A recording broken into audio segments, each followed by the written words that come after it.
Electric motor. Synthetic rigging. Classic sailboat. No electronics. Crossing the Atlantic Ocean. Going where the fair winds blow, our home is where the waters flow. We'll show you what we've come to know on board while sailing wisdom. Next stop, Atlantic Ocean.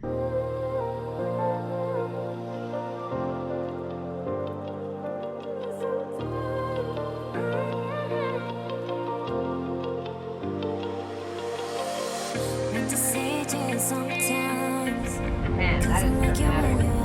See Africa over there. It's clear as day. It's a gorgeous day. Headed to the Strait of Gibraltar right now so that we can scoot on out. The winds are blowing straight out of the strait. There's really weird currents around here, so just get away from the rocks and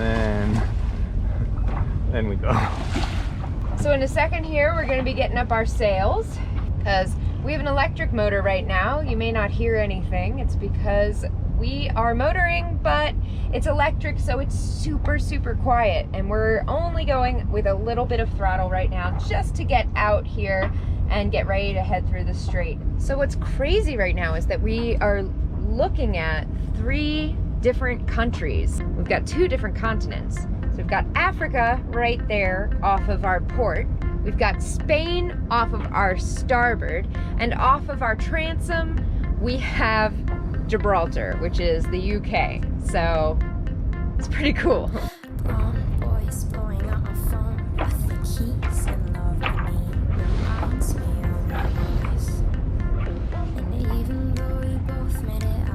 Okay, we are off, and in usual fashion, it's like pretty much no wind.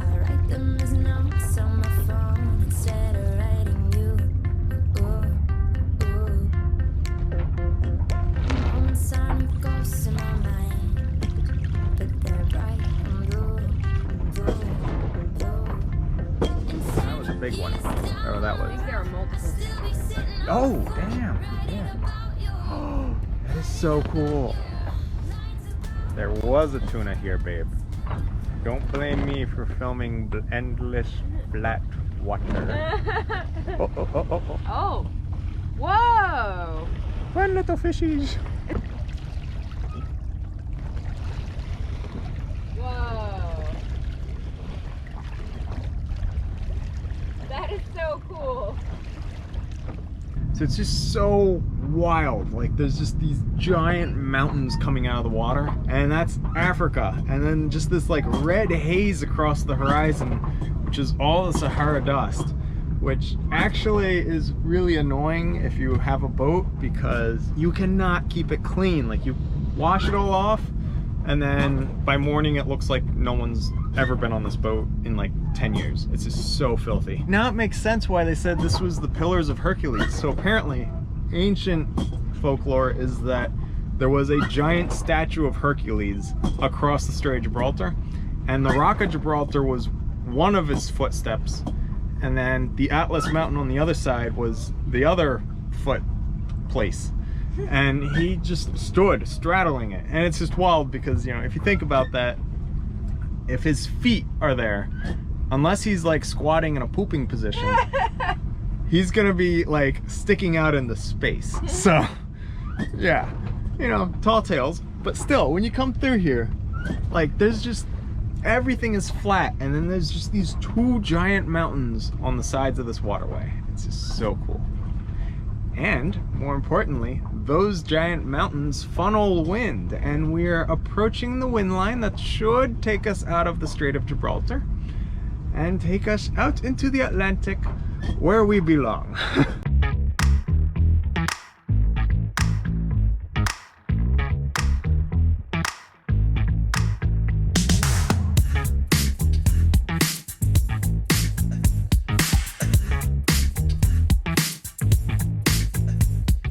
Getting out into the strait, we're almost at the mouth of the harbor, or bay, which then dumps us into the Strait of Gibraltar.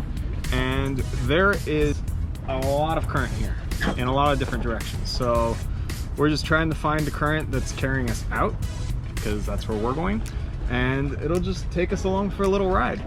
Excellent. We have current pushing us, and we have wind. So now we're gonna start sailing. Okay, motor is off and we are under pure sail now. This has just been a dream of mine for so long, and it's just so cool to finally be here doing it. Like, just, oh, living the dream. So we are now in the middle of the Strait of Gibraltar. We're making our way due west, and we have the wind directly behind us, so we're on a run. Now, while it looks and feels like we're going really fast, we're actually only doing about 2.5 knots because the tide is coming in and the current's coming in. It is all about picking your weather window. And I feel that we pick our weather window a little more carefully because we don't have the ability to motor, you know, forever like people with diesels do. So while we're in the marina, on days that weren't really great to go, a lot of people left because they were keeping to a schedule and they were like, we'll just get fuel at the next port and motor away.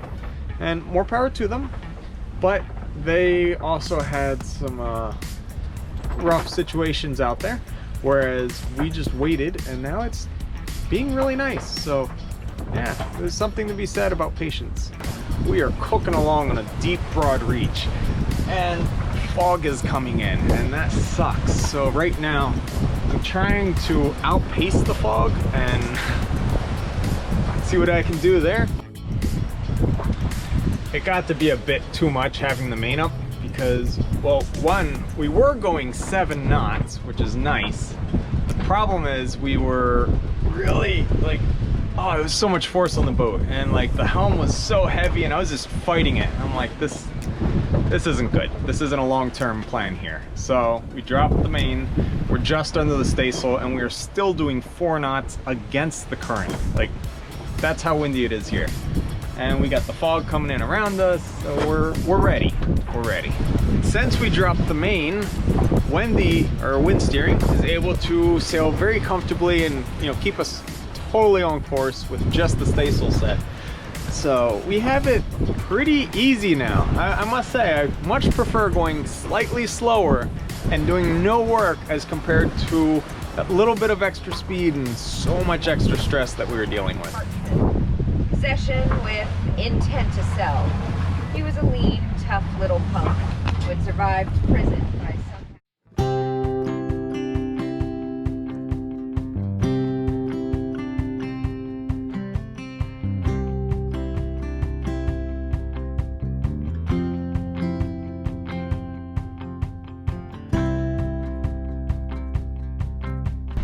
It's cold out here. I'm wearing my new life jacket, which is much more comfortable than my old one. So we are out of the strait, and right now we're just kind of in the funnel, waiting for the tide to shoot us out the rest of the way into the Atlantic. More agreeable by the second.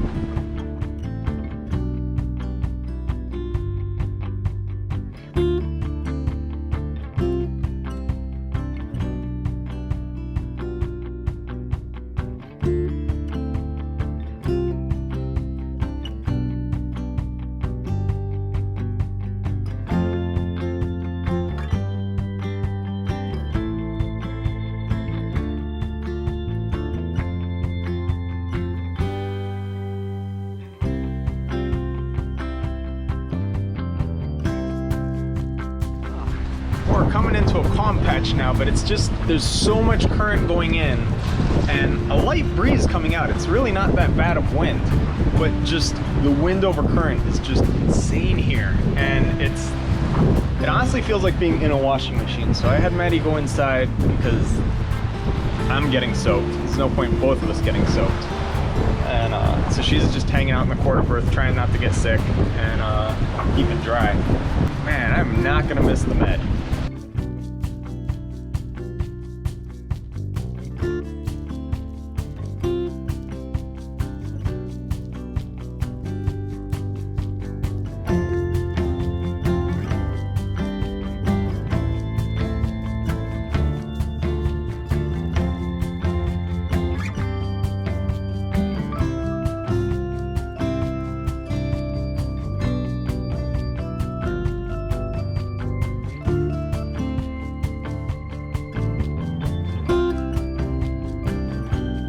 It's calm, like completely still calm. there's a bit of wind. It's still the good east wind that we've been having this whole time.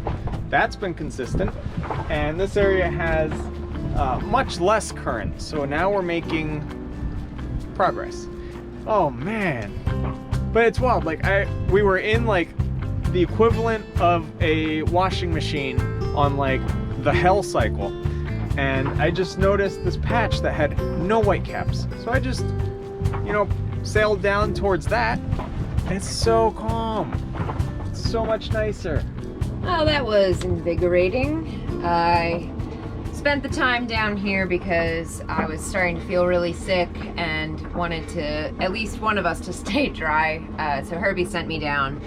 But it's all good now, and I am making some dinner, just having some simple pasta tonight. So the thing that looks like a little friend sticking out at the front of the bottom of the bow on these giant cargo ships is actually called a bulbous bow.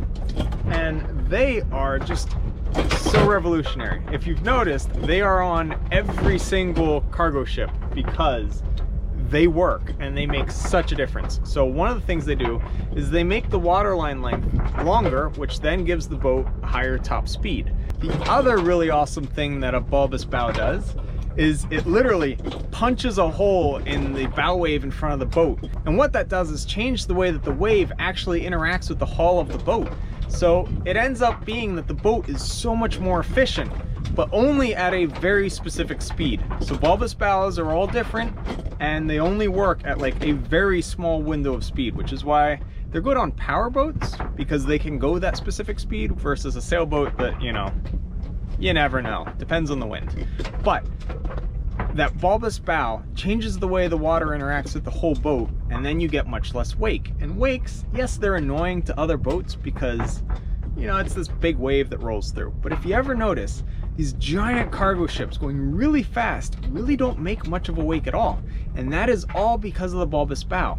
Now, a wake takes energy to make. So you could look at it as this is less annoying to other boats, but you could also look at it as this is using less energy to create things in the water that aren't really important or necessary in getting the cargo from A to B. So the bulbous bow is just cool in so many ways. It's been a very eventful day. We left and it was super calm, and then it got really crazy, and then now it's calm again. And Maddie's not being locked inside. I honestly didn't want her being out there because they were really big seas and I was already on watch and already wet, so I thought I might as well stay wet and she stay dry. So she went in. But then we ate a delicious dinner, and now she's on watch, and we are just trying to get out of the Straits of Gibraltar. The currents and everything just want us to go back in, and we are just doing our darndest to get out of here. I'm gonna sleep really well because I actually got 3 hours sleep last night, because getting the boat ready to finish and all that, ended up going to bed at 3 and then getting up at 6. Now it's 11 p.m. so I'm tired. I'm going to sleep. Maddie's got watch. And it's a 30-mile line from Gibraltar to that arbitrary line that says you're done, you're out, now you're into the Atlantic. The sun has begun to set. It's been a kind of weird day of sailing. It feels pretty surreal to be back out here. It's been so long since we've been in the Atlantic. Bath time. So I filled up our solar shower, put it out in the sun, and we're gonna get a shower. Thanks so much for watching. Be sure to like, subscribe, and share this video with your friends. And if you'd like to follow our journey in real time on a map, receive postcards from our ports of call, and message us directly to the boat, you can go ahead and become a patron using the link in the description down below. And here's one now. You can see all these white caps. Actually, that looks like a net. So go around that net because I don't want to get fouled up in that net. That'd be no bueno. So I'm excited about that. Don't do that. Don't do that. That activates it. Oh, really? Yeah, that's the pole to turn it on. Huh. Yeah, so don't do that. Like my new jacket.